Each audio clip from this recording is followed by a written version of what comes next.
গৰৈমাৰীত battery চালিত দুচকীয়া বাহনৰ শ্বৰুম মুকলি। কামৰূপ জিলাৰ গৰৈমাৰীত মুকলি কৰে দুচকীয়া বেটাৰী চালিত স্কুটিৰ শ্বৰুম। SR ইলেক্ট্ৰনিক মটৰছৰ সাব ডিলাৰ হিচাপে মুকলি কৰা শ্বৰুমটো মুকলি কৰে SR ইলেক্ট্ৰনিক মটৰছৰ স্বত্বাধিকাৰী চহিবুল ইছলামে। গৰৈমাৰীস্থিত শ্বৰুমটোৰ স্বত্বাধিকাৰী জাফৰ আলী জহিৰুল ইছলাম আইনাল হকে আৰম্ভ কৰা বেটাৰী চালিত স্কুটি শ্বৰুমৰ জৰিয়তে ৰাইজে সঠিক মূল্যত বেটাৰী চালিত বিভিন্ন ধৰণৰ গাড়ী ক্ৰয় কৰিব পাৰিব। দুচকীয়া, তিনিচকীয়া, আনকি চাৰিচকীয়া বেটাৰী চালিত গাড়ী উপলব্ধ হ'ব এইখন শ্বৰুমত। দিনক দিনে অত্যাধিক যান বাহন বৃদ্ধিৰ ফলত প্ৰকৃতিৰ ওপৰত পৰা বিৰূপ প্ৰভাৱ এই বেটাৰী চালিত বাহনে কিঞ্চিত হ'লেও কমাবলৈ সক্ষম হ'ব বুলি জানিবলৈ দিয়ে স্বত্বাধিকাৰীসকলে। অলৰেডি ই বাইক এখন আমি বুক কৰিলো। ইয়াৰ দুটা কাৰণ আছে, দুটা নাই কেইবাটা কাৰণ আছে যে আমি যেহেতু চৰকাৰৰ জ্বলা-খালা খাই তেল বৰ্তমান 100 টকা কেজি লিটাৰ কিনিব লগা হৈছে।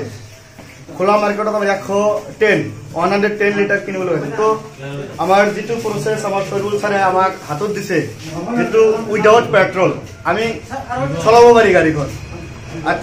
এটা ইউনিট যদি আমি খৰচ কৰোঁ, 1 ইউনিটত মোটামুটি 7 টকা মান যাব। 7 টকাৰ বিনিময়ত আমি নিয়াৰ 70 কিলোমিটাৰ ৰান কৰিব পাৰিম।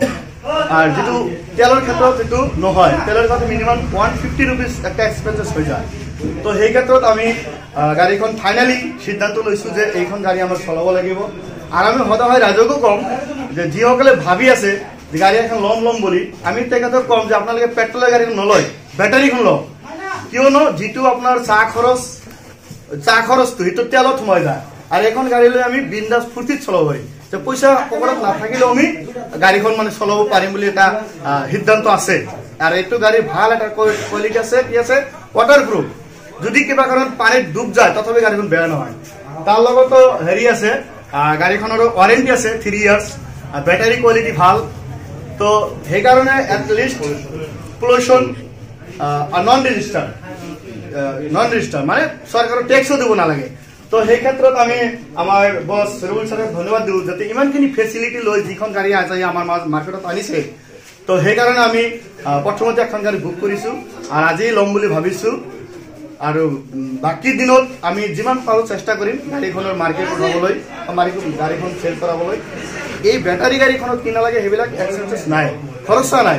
ডাইৰেক্টলি চলাম আৰু চাৰ্জ কৰিম, মাজত আৰু কোনো ধৰণৰ খৰচা নাই। আৰু দামটোৰ ক্ষেত্ৰত যদি ক'ব যাওঁ, দামটো আমাৰ 80,000 পৰা ষ্টাৰ্ট হৈছে। লয়েষ্ট 80,000 পৰা ষ্টাৰ্ট হৈছে, আপ টু 2 লাখ লৈকে আছে। যাৰ যেনেকুৱা কেপাবিলিটি আছে কেপিটেলৰ সেইমতে ল'ব পাৰিব। বেটাৰী যিটো ৱাৰেণ্টি আছে, লাইফ আছে, সেইটো হ'ল 40,000 কিলোমিটাৰ।